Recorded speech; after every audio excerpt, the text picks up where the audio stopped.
What's up, you guys? It's Sir Scrub here, bringing you some more Scrub Tier Yu-Gi-Oh! In today's video, I'm going to be showing you a replay of a duel between myself and Casual Kiwi Yu-Gi-Oh!, my fellow YouTuber. Links to his channel down in the description. Shoutouts to him. This is my Cosmo Artifact deck profile that I put up not long ago on the channel versus a deck that he personally created that he calls the Time Lock. You can also check out the deck profile for his deck out on his channel. Again, links in the descriptions. Complete shout outs to him. This was all his idea. One note on the deck that I am playing, it's the same exact one that's up on my channel, except when the ban list changed, instead of 2 Dark Destroyer, 1 Dark Eclipser, it's 3 Dark Destroyers. But with all that junk out of the way, let's go ahead and get into this video. I'm going to be going first. Oh, and one more thing I wanted to say. There are some misplays in here. This was just a complete casual match. I made several screw-ups, but it's okay. It's not exactly like this is a tournament match or anything like that. So, game 1, I'm going to go ahead and set the Artifact Sanctum and normal summon Tin Can, and then just go straight to the end phase to get that Tin Can search. And I kind of messed up right here. I thought he was going one way with the die roll and I was going the other. So we just kind of screwed this up. You guys know Dueling Book is a lot of RNG, so see, I thought he was going the other way and I picked up Dark Lady thinking it was there. I screwed that all up. I even acknowledged it over in the chat. I was like, "Oh, my bad." So I go ahead and I add the Slip Rider to hand and pass turn. He activates the Lair of Darkness and then cards from the sky, letting him banish a light fairy monster from his hand to draw 2 cards. And I go ahead and chain the Tin Can. Now this was the second match we played between these decks, so I knew he wanted to keep that Lair of Darkness on board, so I went ahead and banished the Tin Can to get the Slip Rider out and pop the Lair of Darkness, because I did not want him to be able to keep that. Now, the one thing I will say, the Artifact Engine was rather useless in this matchup, because he doesn't really go into his extra deck a whole lot, and he doesn't really need to banish a whole lot. So for me, it wasn't, it didn't put in as much work as I wanted to. Right there, he tried to go to his battle phase, but he kind of forgot that Cards of the Sky prevents him from conducting his battle phase. So we're just going to pretend like all of the stuff that happens from here on out happened in main phase 1. He goes ahead and activates the Card of Demise, which he then follows up with Pot of Duality. Great thing for rogue decks. It just adds a lot of speed and consistency, both of those cards. Pot of Duality and Card of Demise are really good for rogue decks. Goes ahead and sets a couple back row, discards a card for Card of Demise, and I chain to the end phase the Artifact Sanctum and go into Moraltech. Normally Moraltech would pop a card, but his Sandion can't be destroyed by card effects. So and we just kind of go, and this is where I make my first mistake, is I go ahead and go into Nova, and as you guys know, Artifact Moraltech is a fairy, not a machine, so I screwed that up. Completely bad on my fault. I'm going to do my best to call out all the misplays that we did, because like I said, this was a casual match. We were just kind of screwing around on this. Wasn't anything like that. One cool thing is he does have the Skill Drain, which is an instant counterplay to my Cyber Dragon Infinity, my illegal Cyber Dragon Infinity. Because now I can't negate cards, I can't suck up his Sandion, so on and so forth. And then he just activates Compulse Evac, and bounces the Infinity right back into the extra deck. And I'm just like, well, I'm kind of screwed. And then I top deck a Forerunner and just immediately go ahead and go into my scoop phase, showing him I've got the artifacts, I've got no plays. One more attack with Sandion and I'm dead. So that's that. We're going to go ahead and go into game 2. I'm going to choose to go first again just because I like having that setup. And we open with the most optimal board, Tin Can Sanctum Pass. I didn't want to really do too many more plays because I knew I was going to get the search off Tin Can. So I wanted to, kind of hold on to the Dark Destroyer with Cosmo Town. There's not really any real reason to activate Cosmo Town. He's not going to pop it. So, so I go ahead and I get the Forerunner to hand. And then I just kind of pass turn, waiting to see what play he's going to make. He's going to go ahead and activate Lair of Darkness, normal summon a Sandion, and I'm going to go ahead and chain the Tin Can to go into Dark Destroyer. and then he's just going to run over the Dark Destroyer. I'm going to go and activate Dark Destroyer's effect to banish itself, and special summons the Slip Rider from the deck. Slip Rider is going to go ahead and pop the back row. And then I chain to the end phase, the Artifact Sanctum. I was supposed to take 2k damage here. I completely forgot to take that damage.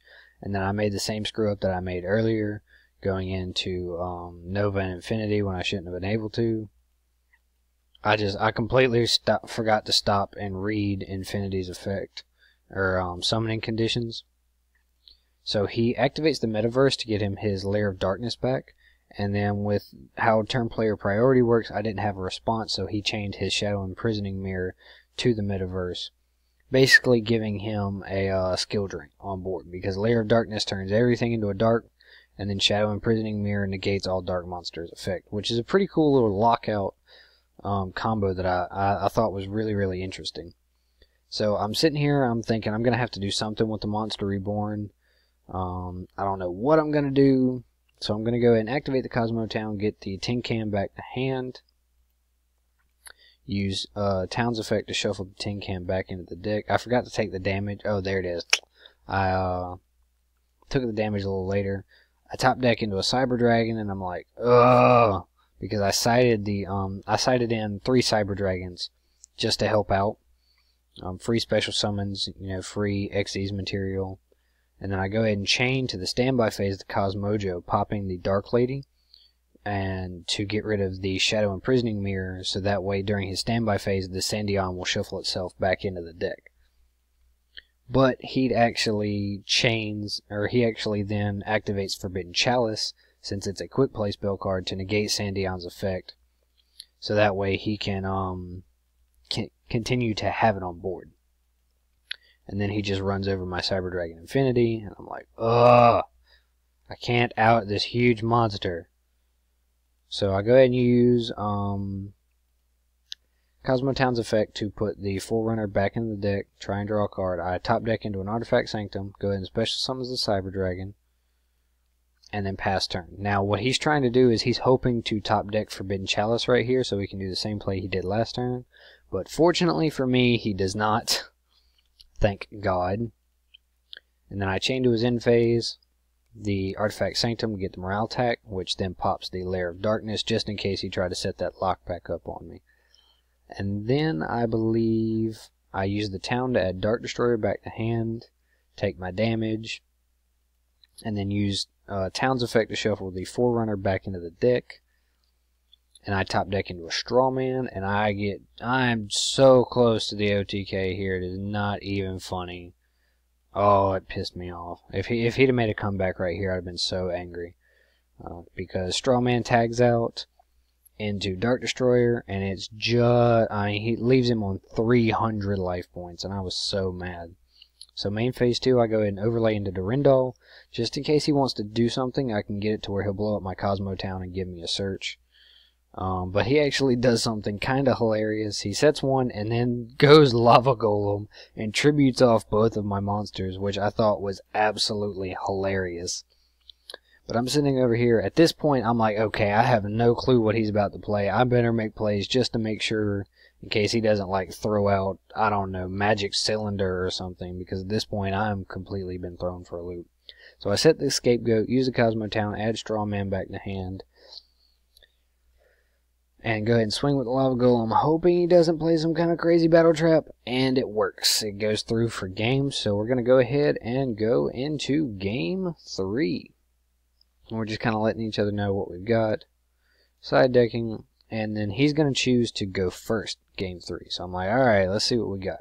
So I open up Scapegoat, Cosmojo, Artifact, Dark Destroyer, and Mind Control. And this game was kind of crazy.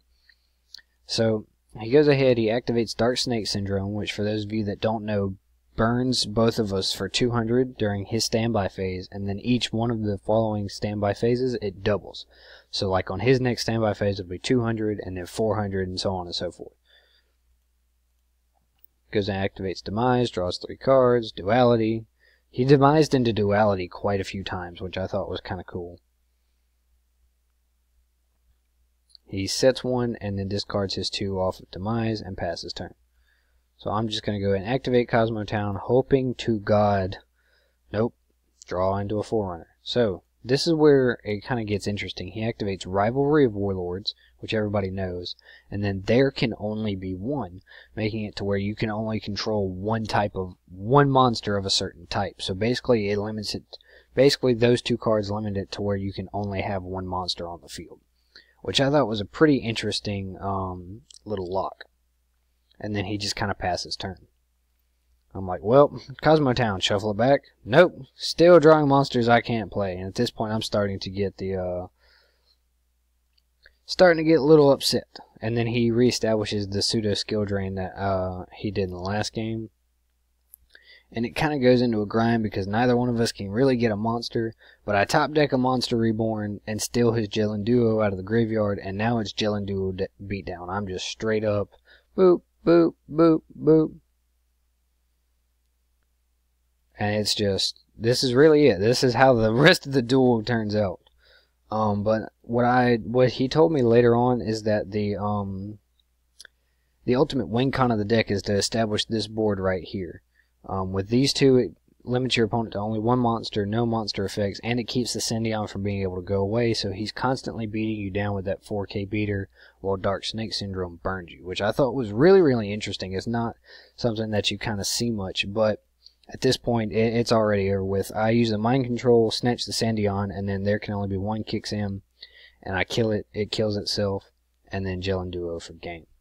But that's it for this one, you guys. It was a great duel. Very, very interesting deck, Time Lock. I thought that was really, really cool. I really enjoy playing against it. One more time, shout outs to Casual Kiwi. Again, his channel link is in the description. Go check him out. He's a really, really cool guy. Builds really, really interesting stuff like this. I had a great time dueling him. This was a really, really interesting deck.